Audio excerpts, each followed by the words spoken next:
Saya bawa juga mitos. Ini temanya agak loncat-loncat. Ada mitos sangat terkenal tentang harapan, namanya kotak Pandora. Mitos ini sebenarnya mau mengingatkan kita bahwa obatnya segala penyakit di dunia ini, apakah penyakit jasmani, rohani, penyakit individual, sosial, itu hanya satu: harapan. Selama masih ada harapan, sejauh itu pula segala kesulitan, segala kerumitan, segala kesusahan akan bisa teratasi. Tapi kalau tidak ada harapan, tidak. Itu kan diawali, kalau di mitosnya Yunani itu diawali dari mitos kotak Pandora. Jadi kotak Pandora itu nama seorang dewi. Jadi Zeus itu musuhan sama Prometheus. Karena Prometheus yang membawa api ke dunia manusia. Nanti Prometheus ini dihukum, jadi diikat di gunung, terus dikasih burung elang-elang Kaukasus itu kan. Jadi jantungnya dimakan elang, terus tumbuh lagi, dimakan lagi, tumbuh lagi. Sampai kiamat hukumannya gitu. Karena dia yang membawa api ke dunia manusia. Tapi katanya orang Yunani, kalau tidak atas jasanya Prometheus, kita tidak akan kenal api. Nah, manusia yang dikasih Prometheus api juga dihukum oleh Zeus. Cuma hukumannya adalah kotak yang diberikan pada dewi namanya Pandora. Pandora ini nanti menikah dengan saudaranya Prometheus. Waktu mereka nikah, oleh Zeus dikasih hadiah kotak, nanti dikenal sebagai kotak Pandora. Katanya Prometheus, hati-hati, Zeus ini sedang mangkel, jadi sedang marah dia. Jangan dibuka kotak itu, nanti bahaya. Tapi karena penasaran, manusia itu kan gitu, kalau dilarang-larang malah penasaran. Situs itu kan kalau diblokir-blokir kan kamu malah penasaran gimana caranya bukanya. Ya, nah, itu cirinya manusia. Pandora juga gitu, dia dikasih kotak penasaran, akhirnya dibuka. Begitu dibuka, keluarlah segala macam hal yang buruk, kejahatan, penyakit, bencana, penderitaan. Oh, itu membuat sedih kok yang keluar ini semua. Akhirnya dunia manusia kan jadi rusak. Tapi terakhir Pandora melihat, masih ada satu sisa di dalamnya, yaitu harapan. Nah, itu indahnya gaya bercerita mitos untuk menunjukkan bahwa apapun kesulitanmu, apapun kerumitan hidupmu, jangan khawatir asal kamu masih punya harapan. Kuncinya ada dalam harapan. Oke, kita mulai berteori sedikit-sedikit. Harapan adalah dorongan fitrah. Saya bilang tadi dia anugerah Allah yang hanya dimiliki oleh manusia. Binatang tidak punya harapan, tumbuhan tidak punya harapan. Bebek itu tidak punya cita-cita, besok aku kalau besar pengen jadi bebek yang berguna bagi nusa bangsa, tidak ada. Yang punya harapan manusia, fitrahnya, kodratnya manusia bercita-cita, berharap. Yang kedua, harapan lahir karena kebutuhan. Ini boleh kembali ke Abraham Maslow, saya ambil contohnya itu. Karena kita ingin survive, karena kita ingin aman, karena kita ingin mencintai atau dicintai, kebutuhan untuk status, kebutuhan aktualisasi diri. Dari sini kan muncul harapan-harapan. Jadi Harusnya secara fitrah manusia itu berharap. Jadi manusia itu, kalau bahasanya komputer, itu program yang kompatibel untuk hidupnya manusia itu adalah program harapan, bukan program keputusasaan. Kalau kamu menginstal keputusasaan, harusnya crash dengan hidupmu. Jadi orang-orang yang pesimis, putus asa, itu sebenarnya menyalahi fitrahnya. Makanya Allah benci, disebutnya kafir atau kufur. Terus selain itu, harapan juga di teori yang lain disebutkan lahir oleh situasi hidupmu, termasuk dari masyarakat. Jangan dikira harapan-harapanmu itu hasil pikiran dan pilihanmu sendiri. Secara tidak sadar sebenarnya masyarakat sekelilingmu, mulai orang tua, guru, teman, tetangga, ikut menentukan harapan-harapan hidupmu. Jadi ada programming dari masyarakat sekitarmu.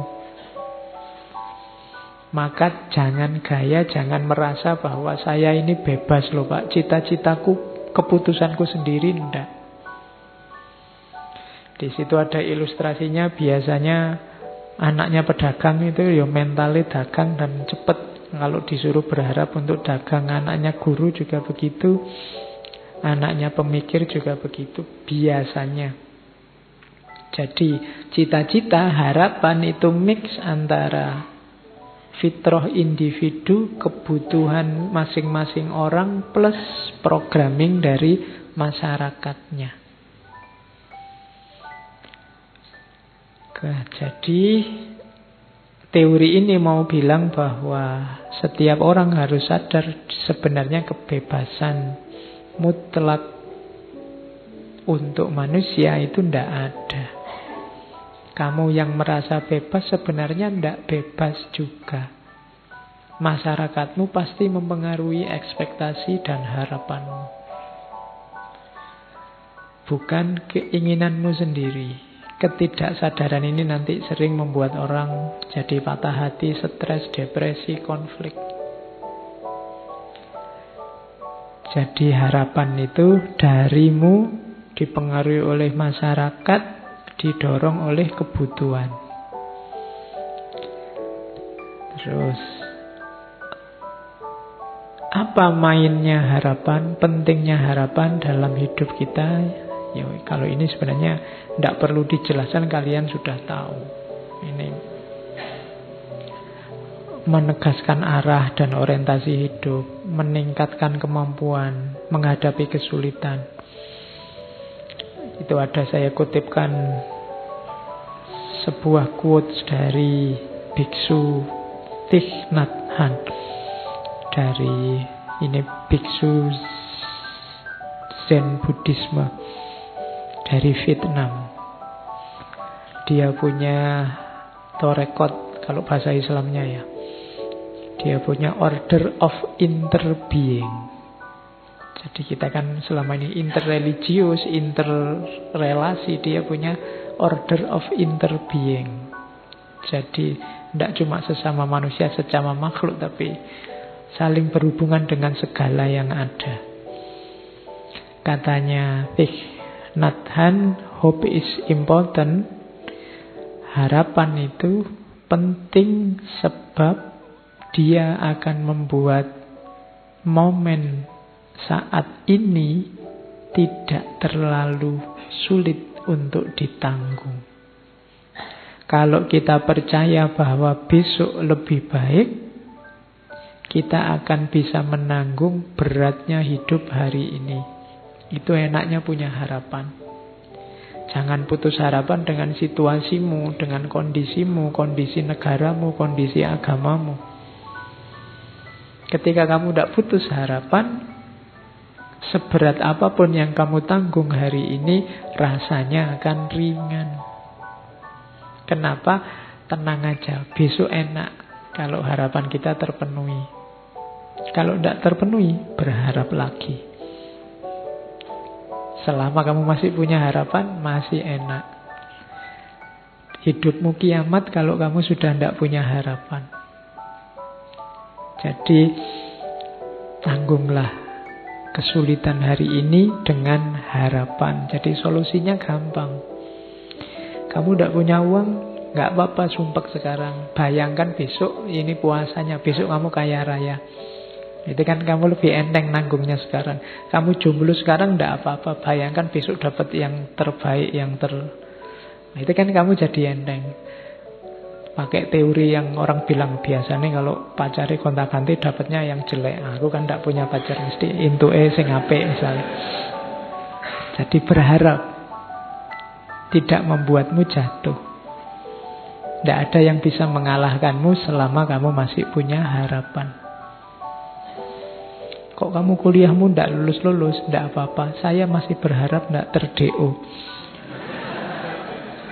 Kok kamu ter-DO? Tidak apa-apa, saya masih berharap masa depanku bagus karena ijazah dan gelar itu tidak segalanya. Kan gitu. Kok iya.